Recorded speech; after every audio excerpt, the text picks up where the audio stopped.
أعوذ بالله من الشيطان الرجيم. بسم الله الرحمن الرحيم. الحمد لله رب العالمين، والصلاة والسلام على أشرف الأنبياء والمرسلين وعلى آله وصحبه أجمعين برحمتك يا أرحم الراحمين.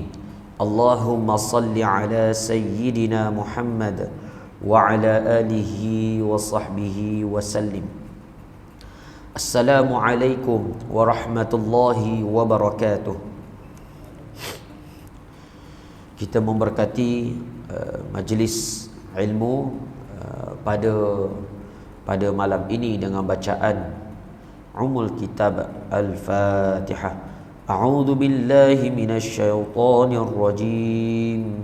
Bismillahirrahmanirrahim. Alhamdulillahi rabbil alamin. Ar-Rahmanir Rahim. Maliki yaumiddin.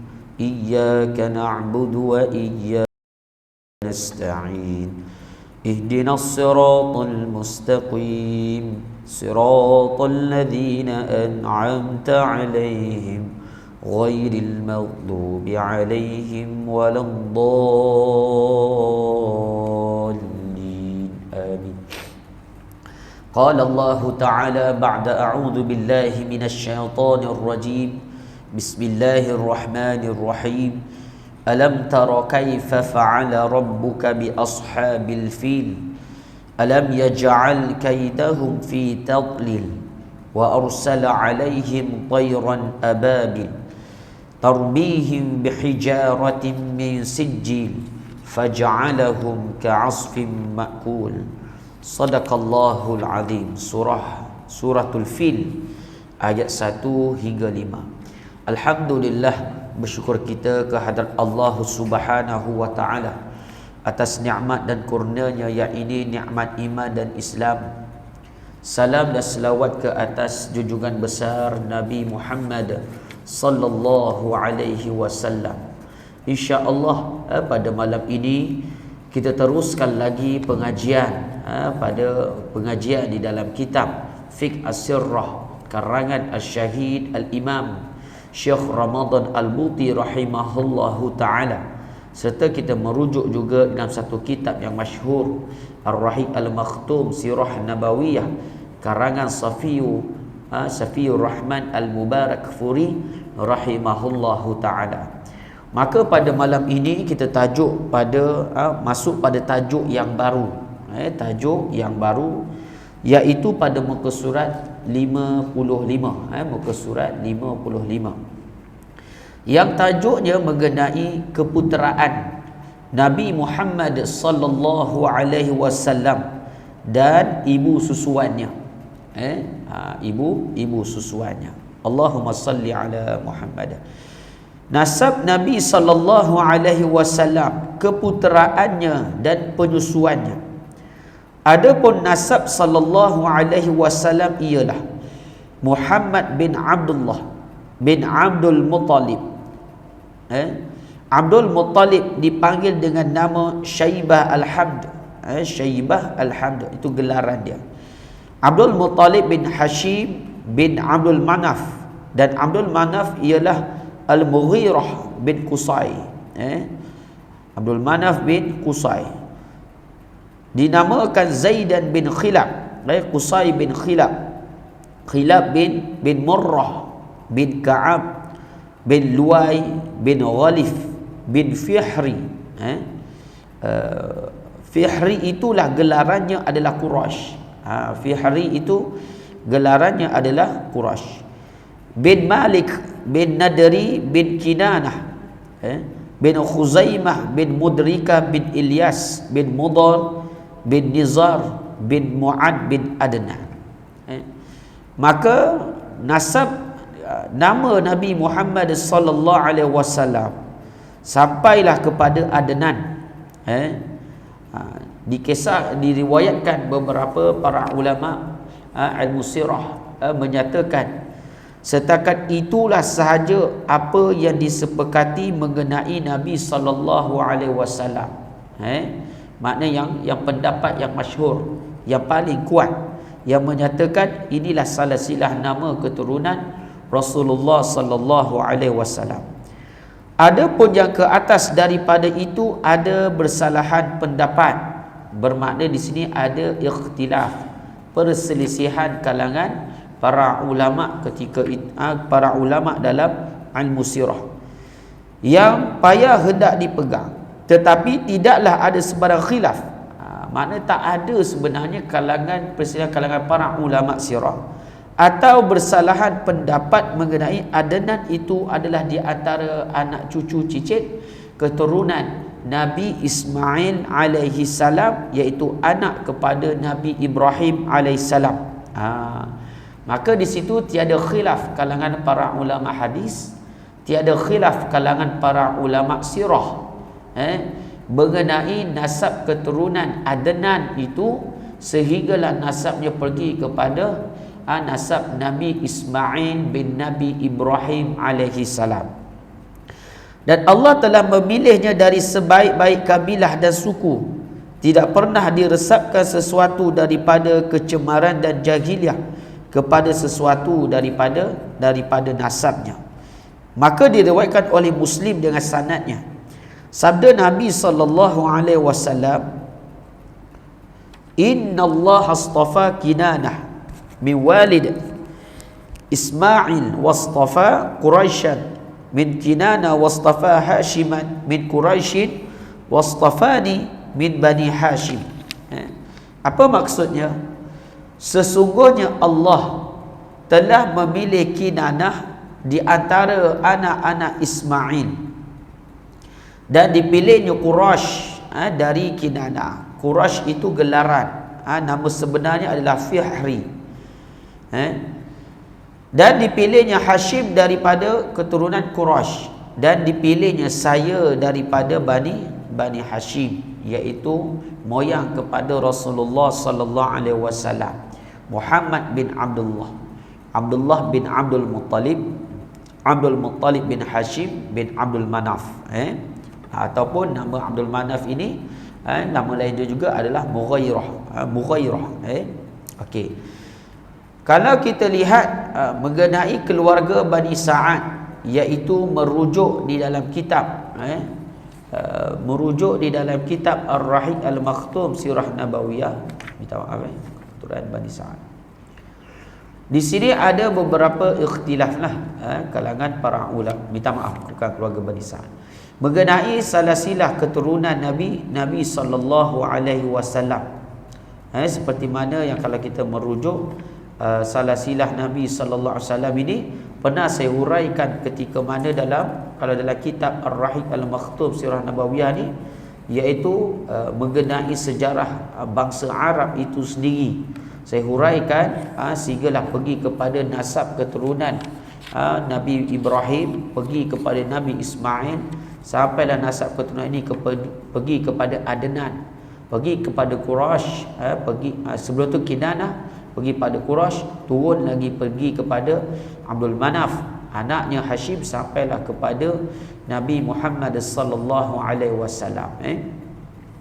Dan daripada salasilah keturunan Nabi Ibrahim alaihi salam sampailah kepada Nabi Nuh alaihi salam, di situ juga tiada khilaf kalangan para ulama sirah dan juga para ulama hadis mengenai salasilah keturunan Nabi Ibrahim alaihi salam sampailah kepada salasilah keturunan Nabi Nuh alaihi salam.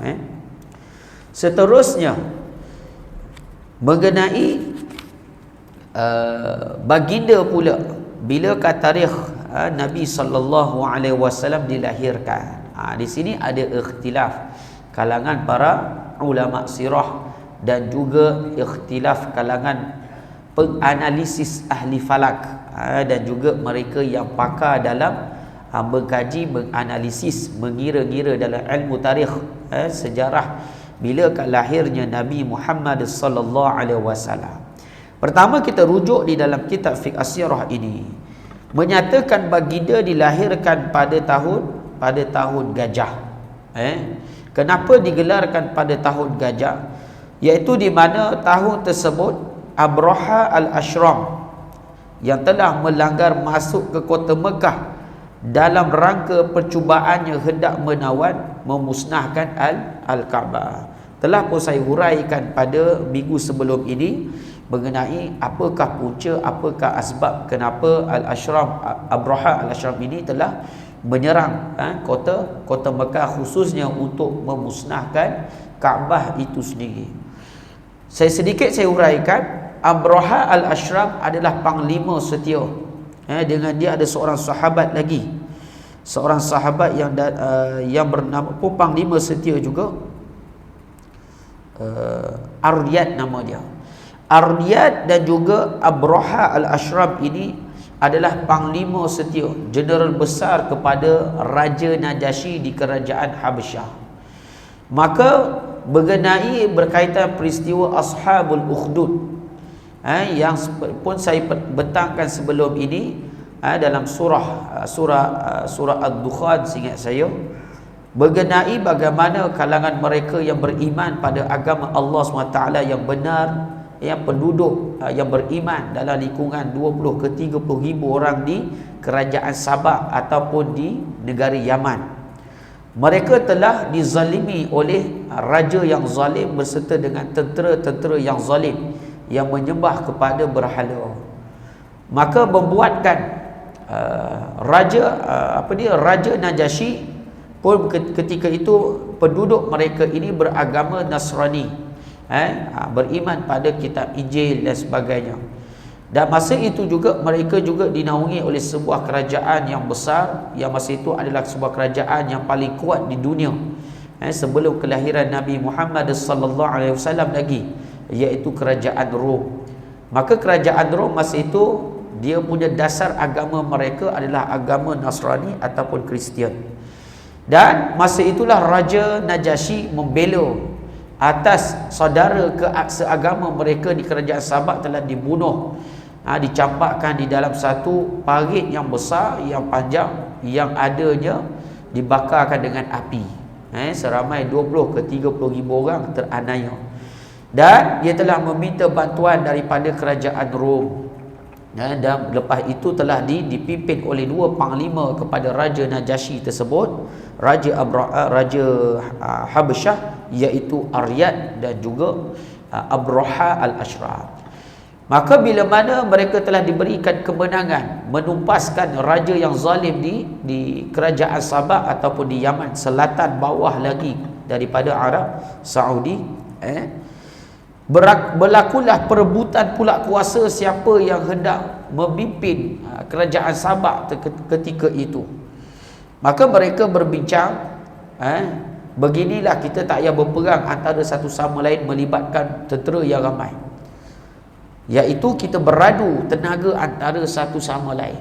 Panglima setia Aryad dan juga panglima setia Abraha al-Ashram.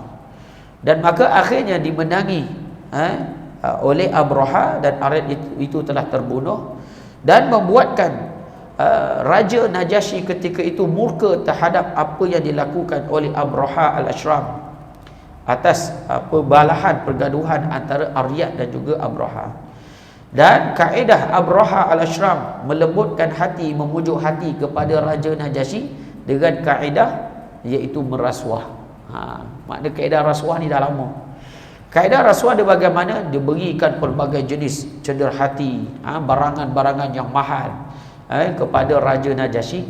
Diberikan beberapa segumpal tanah kerajaan Sabah untuk diberikan kepada Raja Najasyi untuk diinjak-injakkan tanah itu sebagai membuktikan sumpah mereka kepada raja yang zalim, raja Sabak ketika itu, serta diberikan ubun-ubun ataupun rambut raja Abraha tu bagi kepada raja Najasyi, dan membuatkan raja Najasyi ketika itu lembut dan memuji atas sikap apa yang dilakukan oleh Abraha. Maka Abraha juga mengutuskan surat menyatakan ia akan berjanji akan membina sebuah gereja ataupun mihrab yang besarnya antara gereja ataupun mihrab yang paling besar di dunia atas nama Raja Najasyi.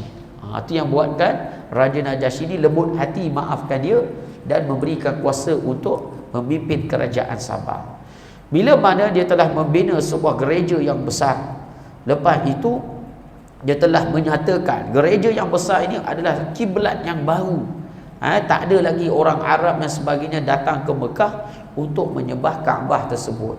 Sehingga kan ada kalangan orang Quraisy di kota Mekah mengetahui perkara ini, dan ada di kalangan pemuda-pemuda tersebut telah datang masuk kerajaan Sabah dan telah memusnahkan dengan membakar gereja itu pada cuaca yang amat panas. Membuatkan Raja Najasyi ketika itu, Raja Abraha al-Ashram, raja kerajaan Sabah, marah dan membentuk sebuah tentera bergajah untuk menyerang Kaabah. Tujuannya serang Kaabah saja, Kaabah, Masjidil Haram. Tak ada pun dia nak serang manusia dan sebagainya. Tetapi kalau siapa yang ada halang mereka untuk menyerang Kaabah tersebut, maka dia akan membunuh manusia-manusia yang cuba menghalang tentera Raja Abraha ketika itu. Maka daripada peristiwa inilah Allah Subhanahu wa taala menukilkan dalam firman-Nya dalam surah Al-Fil, iaitu tentera bergajah. Alam tara kaifa fa'ala rabbuka bi ashabil fil. Apakah kamu tidak memperhatikan bagaimana Tuhanmu telah bertindak terhadap tentera bergajah? Tentera bergajah yang dipimpin oleh Raja Abraha al-Ashram. Dia ni sebenarnya bukan penduduk orang, dia ni bukan bangsa Arab. Dia ni bangsa daripada kerajaan Sudan ataupun kerajaan Habasyah, yang beragama Nasrani, akan tetapi telah sesat. Mereka ni menganut agama kepada kitab-kitab terdahulu, antara kitab Injil yang telah terpesong. Alam yaj'al kaidahum fi tadlil. Bukankah dia, iaitu Allah, telah menjadikan tipu daya mereka, iaitu tujuan untuk menghancurkan Kaabah itu sia-sia. Wa arsala alaihim tayran ababil, dan dia mengirimkan kepada mereka burung yang berbondong-bondong, iaitu burung ababil. Tarbihim bihijaratin min sijil, yang melempari mereka dengan batu berasal dari tanah yang terbakar. Faja'alahum ka'asfin ma'kul, lalu dia menjadikan mereka seperti daun-daun yang dimakan ulat. Istilah yang diberikan oleh Allah SWT bila mana mereka kenanya batu yang berapi, yang batu ataupun tanah dari yang telah terbakar, bila kena tubuh badan mereka tertembus. Andai kata kena kat kepala, boleh tertembus keluar kat badan. Seperti mana juga yang terkena kepada Raja Abraha. Dikisahkan juga, diriwayatkan juga, dia terkena dekat bahagian dada dia dan tertembus sampai di bahagian bawah perut dan sebagainya, dan akhirnya mati. Dan ketika itu semua tentera Raja Abraha yang menyerang Kaabah semua mati, tak ada yang tinggal. Tiada yang tinggal. Tujuannya ketika itu bukannya Allah Subhanahu wa taala hendak membela kaum Quraisy, sebab masa tu kaum Quraisy dah sesat. Tujuannya adalah untuk menjaga kehormatan dan juga rumah Allah Subhanahu wa taala, iaitu Kaabah itu sendiri. Sebab apa? Walaupun orang Arab Quraisy itu jahil, tetapi mereka tetap menjaga Kaabah. Hanya mereka telah melakukan ibadah-ibadah yang telah terpesong ketika itu. Dalam kisah ini menyatakan Allah SWT nak jaga Kaabah, bukan nak jaga orang Quraisy semata-mata ataupun bangsa Arab ketika itu. Maka daripada peristiwa itulah lahirnya Nabi Muhammad sallallahu alaihi wasallam percubaan mereka itu gagal seteruk-teruknya atas bantuan dan daripada Allah Subhanahu wa taala. Mengikut pendapat yang paling hampir dengan kenyataan, baginda telah dilahirkan pada hari Isnin, tanggal 12 hari bulan Rabiul Awal. Okey. 12 Rabiul Awal tahun gajah. Okey. Sebenarnya ada ikhtilaf, perselisihan kalangan para ulama bilakah tarikh kelahiran Nabi sallallahu alaihi wasallam. Antaranya dalam kitab Ar-Rahiq Al-Maktum Sirah Nabawiyah, iaitu merujuk daripada riwayat Al-Khadari dalam kitab Rahmah lil Alamin. Dilahirkan di penempatan Bani Hisham di Makkah pada hari Isnin 9 Rabiul Awal, tahun pertama peristiwa serangan Kaabah oleh tentera bergajah Raja Abroha Al-Ashraf. Iaitu ada riwayat menyatakan 9 Rabiul Awal, ada riwayat menyatakan 12 Rabiul Awal. Sabit ataupun yang paling kuat, Nabi lahir hari Isnin tahun gajah. Dan 40 tahun setelah berlalunya pemerintahan Kisra Anusyarwan, iaitu Raja Kisra.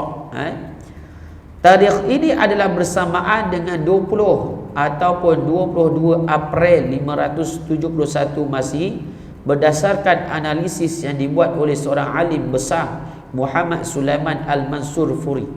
Ini di antara alim, seorang ulama yang pakar dalam ilmu sirah dan juga pakar dalam ilmu tarikh mengenai pengkajian dalam mengira-ngira tarikh. Contoh bila kelahiran Nabi, merujuk daripada hadis-hadis, riwayat-riwayat yang sahih dan juga riwayat-riwayat daripada kalangan ahli sirah.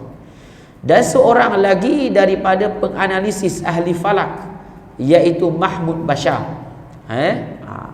Maka kalau kita merujuk antara dia dari pendapat ini, rujukan tersebut, kelainan pendapat mereka mengenai tarikh sebenar pada bulan April itu adalah ekoran perbezaan pendapat mengenai mengira-ngira perkiraan kalender Masihi tersebut. Maka sebab itu ada ikhtilaf, berselisih pendapat bilakah tarikh sebenar Nabi sallallahu alaihi wasallam dilahirkan. Tarikh 9 Rabiul Awal adalah berdasarkan kepada kajian penulis. Manakala tarikh 12 Rabiul Awal adalah tarikh yang diterima umum. Maknanya yang masyhur 12 Rabiul Awal ataupun yang diterima umum 12 Rabiul Awal. Tetapi pengkajian pada kalangan para ulama kontemporari menyatakan iaitu 9 Rabiul Awal, iaitu merujuk mengira daripada kalender Masihi. Kalender Masihi yang kita guna pakaikan pada hari ini. Sebab itu pada kalender Masihi pun ada ikhtilaf, 20 ataupun 22 April, beza 2 hari. Sama juga 9 dengan 12 Rabiul Awal, beza 2 hari.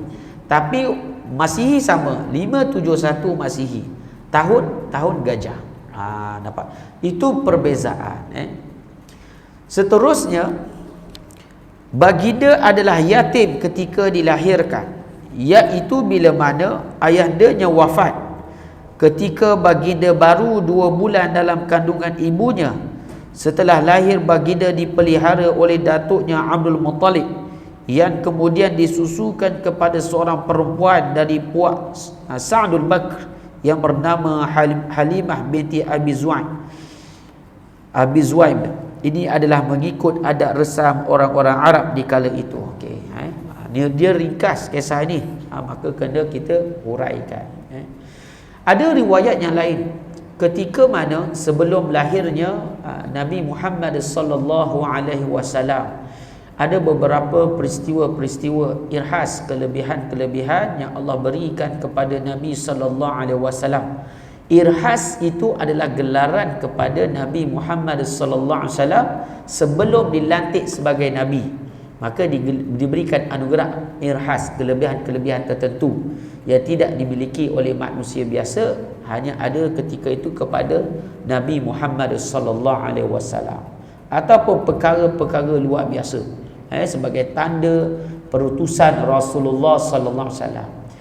Tetapi bila mana Nabi telah dilantik sebagai Nabi Khatimun Nabiyyin, Nabi akhir zaman, penutup segala Nabi, bila mana ada perkara-perkara luar biasa yang Allah anugerahkan kepada Nabi sallallahu alaihi wasallam, ia digelarkan sebagai mukjizat. Okey. Seperti mana Ibnu Sa'ad meriwayatkan bahawa ibu Rasulullah sallallahu alaihi wasallam pernah berkata, setelah aku melahirkannya, keluarlah dari rahimku cahaya yang menerangi istana-istana di Syam. Ahmad meriwayatkan sebuah hadis yang hampir sama, maksudnya dari Al-Irbad bin Sariyah, iaitu daripada Syekh Abdullah An-Najdi, dan juga dikisahkan oleh Ibnu Sa'ad. Kisah ini ada juga para ulama hadis menyatakan kisah-kisah yang dhaif, bukan kisah mengenai bagaimanakah ketika suasana Rasulullah sallallahu alaihi wasallam dalam kandungan rahim ibu kandungnya, iaitu Aminah binti Wahab. Sumber-sumber ini merujuk daripada daripada para ulama yang pakar dalam ilmu sirah, dan juga ada juga ulama hadis, iaitu Imam Ahmad rahimahullah taala juga meriwayatkan kisah tersebut. Akan tetapi ada juga pertikaian daripada kalangan para ulama dalam pakar dalam ilmu hadis mengenai peristiwa ini. Maka kisah yang saya bacakan tersebut, kisah-kisah sebegini kita tidak boleh membuatkan sebagai satu hukum ataupun ijtihad ataupun fatwa dalam perkara-perkara bab fiqh. Tetapi kisah-kisah sebegini antara melibatkan peristiwa ibu kandung kepada Rasulullah sallallahu alaihi wasallam itu boleh kita mengambil sebagai ibrah dan pengajaran apa yang Allah SWT berikan kelebihan-kelebihan kepada Nabi sallallahu alaihi wasallam. Dan ketika itu ada juga riwayat yang lain. Ada riwayat lain yang menyatakan ketika mana dilahirkan Rasulullah sallallahu alaihi wasallam, 14 lengkungan gerbang istana Kisra telah tumbang. Api yang disembah oleh orang Majusi terpadam, dan gereja-gereja di sekitar Bahira Sawah telah runtuh setelah mendak ke dalam bumi. Bahkan berita ini diriwayatkan oleh Imam Al-Baihaqi, namun begitu Muhammad Al-Ghazali tidak memperakui berita ini. Nampak itu adalah perselisihan kalangan para ulama sirah dan juga perselisihan kalangan para ulama hadis. Maka kisah ini kita hanya mengambil ibrah dan pengajaran. Sebab apa? Nabi masa itu masih kecil. Kalau kisah selepas Nabi dilantik sebagai Rasulullah sallallahu alaihi wasallam, maka ada riwayat-riwayat daripada oleh imam-imam yang masyhur dalam pakar dalam ilmu hadis. Dan sebelum itu perkahwinan antara Abdullah dan juga dengan siapa? Dengan Aminah. Ini pun cerita-cerita Israiliyat. Boleh jadi cerita-cerita yang dikisahkan oleh ibu Nabi sendiri, dan juga cerita-cerita yang ditambah tolong oleh kalangan pengkaji-pengkaji mengenai kisah sebelum kelahiran Nabi Muhammad sallallahu alaihi wasallam. Ada banyak buku-buku sirah mengenai bagaimanakah kehidupan Abdullah dan juga Siti Aminah sebelum nikah dan juga selepas bernikah. Dikisahkan sebelum bernikah, Aminah binti Wahab ini adalah seorang anak dara yang tidak bekerja, berkhidmat untuk keluarga di rumah. Maka ketika itu bangsa Arab, khususnya kepada orang perempuan, diberikan dua kategori. Ini budaya mereka, diistilah kepada mereka, iaitu wanita yang tidak bekerja, yang kedua wanita yang bekerja. Maka wanita yang tidak bekerja ini berkhidmat untuk keluarga di rumah, mereka ni dinaikkan taraf sebagai wanita yang dimuliakan, wanita yang maruahnya dijaga dengan baik. Tetapi tidaklah menghina kepada wanita-wanita yang bekerja dalam mencari rezeki untuk keluarga dan sebagainya. Sebagai contohnya isteri kepada Nabi Muhammad sallallahu alaihi wasallam, iaitu Khadijah binti Khuwailid radhiyallahu anhu. Maka selepas itu Abdullah bin Abdul Muttalib ini, Abdul Muttalib pula ia sedang mencari jodoh untuk Abdullah. Dan Abdullah ini seorang yang baik dan juga mempunyai tubuh badan ataupun riak muka yang tampan. Sehingga kan ada beberapa wanita anak dara, bukan cara-cara orang juga, anak orang kaya juga. 3 orang wanita yang dikisahkan, antara satu nama yang saya ingat, Rabiatul. Rabiatul. Ia ini berminat dengan Abdullah untuk menjadikan Abdullah sebagai suami mereka. Maka berlakulah bila mana seumpama apa orang panggil tu, perigi mencari tiba betul peribahasa tu, ketiba mencari perigi. Saya dah terlupa dah mana satu kan. Ataupun itik betina, itik jantan mengejar itik betina, senang cerita peribahasa tu. Tetapi berbeza di situ perempuan yang mencari lelaki. Sehingga kan 3 orang wanita ini bukan calon-calon orang pernah bertemu dengan Abdullah, berisik sendiri Abdullah untuk dijadikan sebagai suami mereka. Tetapi Abdullah tidak menerimanya. Sehinggalah ditakdirkan Allah Subhanahu wa taala, Abdul Muttalib ni pergi bertemu dengan keluarga Aminah, iaitu bapa kandungnya Wahab, Abdul Wahab. Untuk merisik untuk kepada anaknya Abdullah kepada Siti Aminah. Dan sebelum itu Siti Aminah diriwayatkan, dikisahkan ia tidak pernah menerima bulat-bulat. Bahkan kebanyakannya ditolak mana-mana lelaki-lelaki yang datang berisik. Sehingga kan pada Abdullah lepas itu diterima. Dan bila mana telah bernikah, selepas telah bernikah, sampailah satu masa Abdullah ni bertemu balik kepada 3 orang wanita yang pernah merisik dia. Lepas tu 3 orang wanita ini menyatakan, dia menyatakan kepada 3 orang wanita tersebut dalam masa yang berbeza, kenapa engkau sebelum aku nikah engkau kejar aku untuk menjadikan aku sebagai suami engkau, tapi bila selepas aku bernikah sudah berkahwin, engkau dah tak nak pada aku, tak nak datang kepada aku, kenapa? Abdullah bertanya. Lepas tu 3 orang perempuan ini jawapan dia sama dalam waktu yang berbeza. Aku sebelum ini merisik engkau nak jadikan engkau sebagai suami bukan sebab ketampanan yang ada pada engkau wahai Abdullah, akan tetapi sebab ada cahaya, ada nur kepada muka engkau. Ada cahaya. Ini dikisahkan. Kisah ni juga telah dinukilkan sendiri oleh Siti Aminah. Maka kisah-kisah ini telah diambil oleh orang-orang Arab yang penulis-penulis kisah pada zaman ketika itu sebenarnya. Ada cahaya pada muka engkau. Itu dinyatakan kepada Abdullah. Abdullah pun pelik. Sebab apa? Dia tanya kepada orang yang kedua, ketiga pun macam tu juga.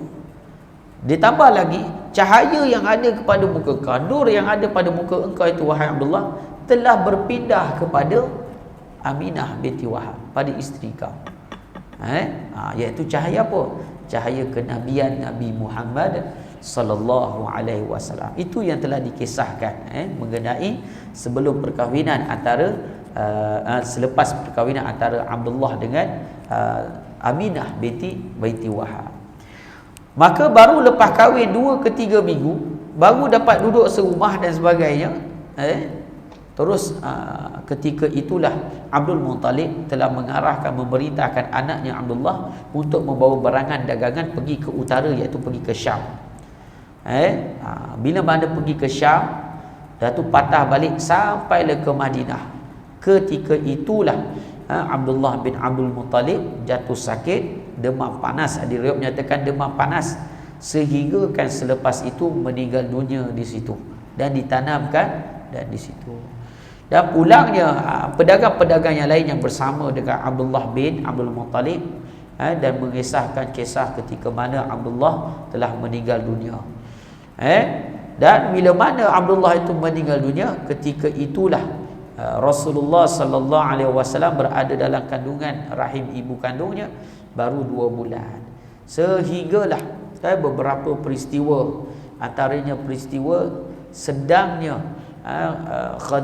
Aminah binti Wahab ini mengandungkan Rasulullah sallallahu alaihi wasallam, pernah diberikan beberapa mimpi. Mimpi yang pertama iaitu mengenai rahim yang ada kepada Aminah binti Wahab itu bercahaya terang benderang sampai ke Syam. Itu pertama.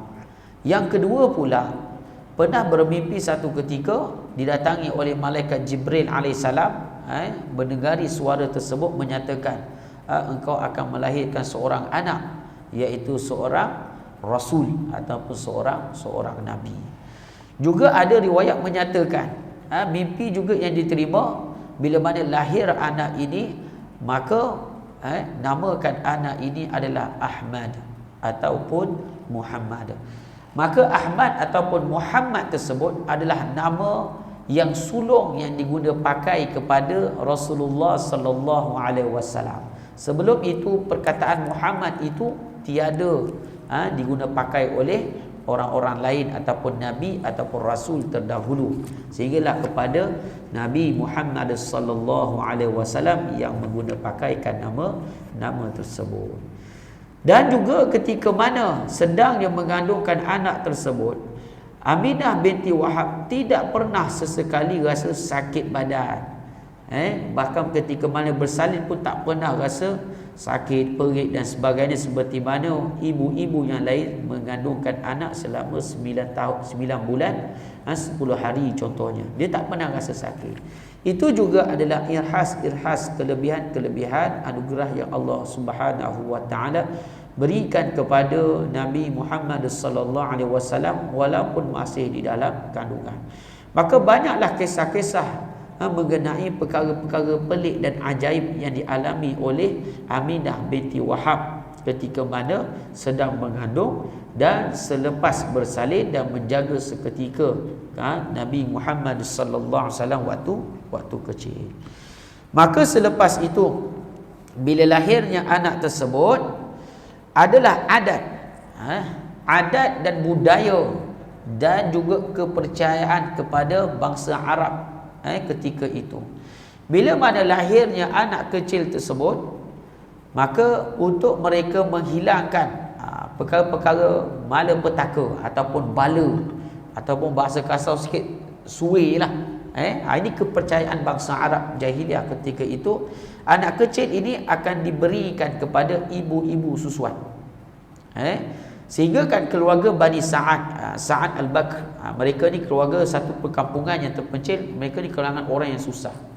So mereka ni seumpama ada satu perniagaan. Ibu-ibu susuan ini akan satu masa dia rombongan pergi ke dalam kota Mekah untuk mencari anak-anak susuan. Maka ketika itu dikisahkan antara dalam kitab Ar-Rahiq Al-Makhtum Sirah Nabawiyah, unta yang dinaiki oleh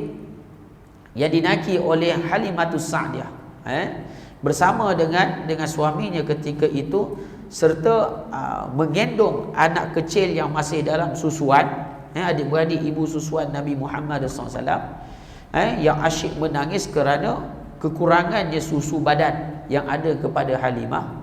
Dan juga unta yang dinaikinya sudah iaitu uzur ataupun lemah, tak berdaya kuat untuk berjalan dengan baik, serta membawa seekor kambing yang tidak mempunyai susu, bawa. Dan asyik ketika itu menangislah anak kandung kepada Halimah masa itu untuk datang ke kota Mekah.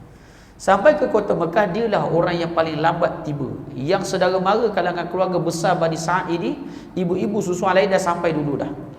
Maka mereka ini antara nak sampai dulu, mereka nak cari yang bukan anak yatim dahulu. Lagi untung mereka kalau dapat anak susuan mereka yang mak bapak dia kaya. Sebab apa? Mendapat keuntungan yang banyak, hadiah yang banyak, imbuhan yang banyak. Sebab apa? Keluarga Bani Sa'ad ni bukan keluarga senang. Tetapi dengan takdir Allah Subhanahu wa taala, Halimah dengan menaiki untanya bersama suaminya, kambingnya dengan anak kecil yang menangis tak kenyang minum susu, lambat sampai. Bila lambat sampai, bila tibanya, kebanyakannya tinggal beberapa orang anak yatim. Bahkan ada anak yatim yang miskin. Antara anak yatim yang miskin siapa? Rasulullah. Sebab bila mana wafatnya Abdullah, meninggal dunia ni Abdullah bin Abdul Muttalib, dia tak tinggalkan harta yang banyak. Beberapa binatang ternakan, antaranya unta dan kambing, itu saja. Barang kemas, barang bagus langsung tak ada. Ketika itu. Sebab apa Abdullah ni tak kaya? Sebab dia ni di antara adik-beradik dia ramai. Bila adik-beradik ni ramai, maka cabaran dah di dalam nak berniaga berdagang, dalam nak dapat dalam di segi perdagangan lah dengan adik-beradik dia yang 10 orang lelaki, 4 orang perempuan kalau dikisahkan. Dan masa itu dia rasa kecewa sebab apa, dah tak ada orang dah. Kalau dia ambil orang miskin, dia tak dapat upah yang banyak, imbuhan yang banyak untuk menabung kehidupan dia. Dalam keadaan masa itu adalah cuaca yang amat panas, padang yang gersang, tanaman-tanaman tak hidup, binatang-binatang pun tak subur dan tak sihat di perkampungan keluarga Bani Sa'ad. Dan dia cuba nak pulang. Bila dia pulang, tiba-tiba dia rasa terdetik rasa kesiannya kepada seorang budak ketika itu, iaitu Muhammad ataupun Nabi Muhammad sallallahu alaihi wasallam. Maka ketika itulah patah balik dengan takdir Allah Subhanahu wa taala, ia terima budak tersebut, kanak-kanak tersebut iaitu Muhammad, untuk menjadi ibu susuan kepada Halimah As-Sa'diyah. Sebelum Halimatus Sa'diyah yang menjadi ibu susuan kepada Rasulullah sallallahu alaihi wasallam, Halimatus Sa'diyah ni adalah ibu susuan kedua. Ibu susuan pertama adalah Thuwaibah, iaitu hamba kepada Abdul Uzza, ataupun nama yang Allah berikan kepada Abdul Uzza ini adalah Abu Lahab. Abu Lahab, bapa saudara Nabi, adik-beradik dengan Abdullah, adik-beradik dengan Hamzah bin Abdul Muttalib, adik-beradik dengan Abu Talib bin Abdul Muttalib.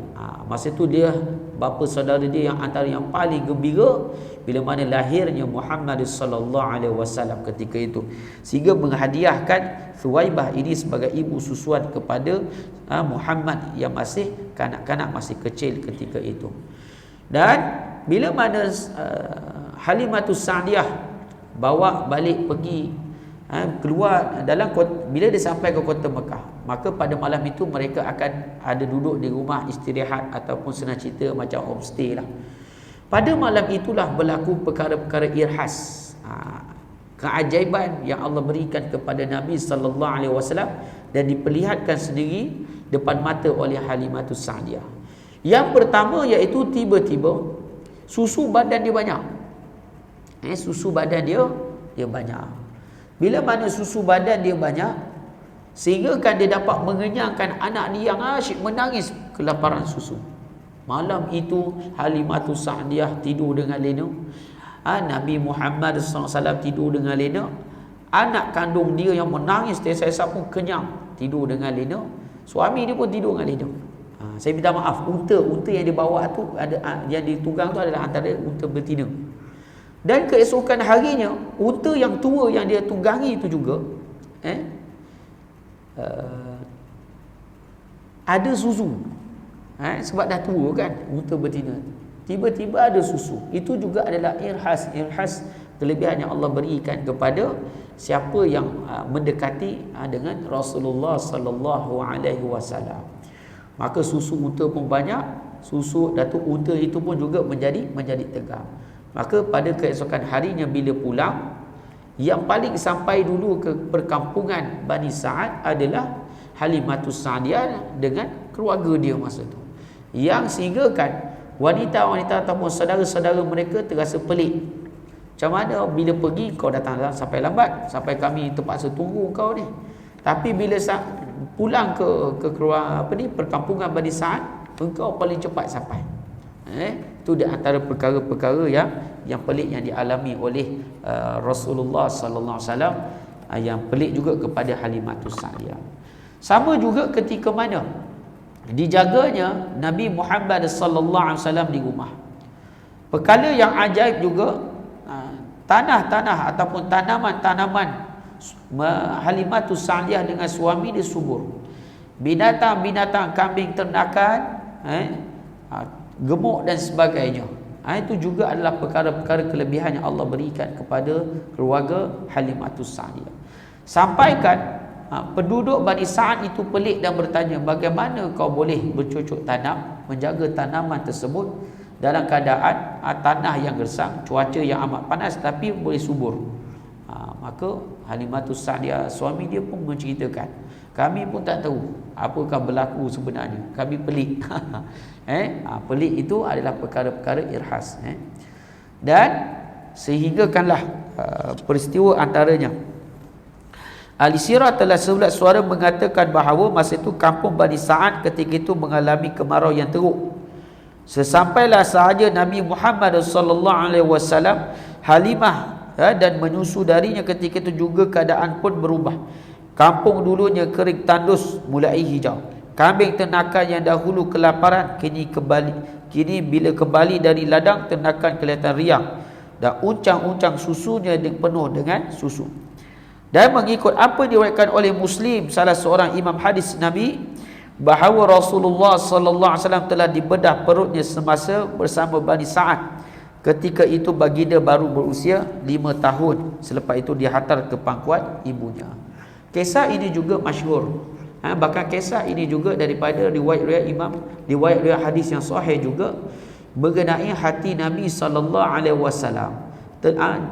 Dadanya telah dibelah dan dikeluarkan hatinya oleh malaikat Jibril alaihissalam, dikeluarkan sebuku darah, dan Jibril alaihissalam menyatakan inilah bahagian syaitan padamu. Maka daripada hadis ini juga para ulama mentafsirkan. Ini dalam riwayat Imam Bukhari, riwayat Imam Bukhari rahimahullah taala. Daripada ayat ini sebenarnya bukan syaitan ada dalam hati Nabi, tetapi syaitan ini telah cuba menghasut ataupun memasuki tubuh badan Nabi sallallahu alaihi wasallam, maka telah dicuci. Dan diriwayatkan juga, dikisahkan dicucinya hati itu dengan air Zam-Zam di dalam bekas daripada emas. Maka selepas itu dikembalikan semula hati itu ke tempat asalnya dan dicantumkan semula dada Rasulullah sallallahu alaihi wasallam. Kanak-kanak yang menyaksikan kejadian tersebut berlari mendapatkan ibu susuan Rasulullah sallallahu alaihi wasallam dan berkata Muhammad telah terbunuh. Kemudian mereka pun pergi semula kepada Rasulullah dan mendapati air muka Nabi sallallahu alaihi wasallam telah berubah. Kisah ini masyhur juga.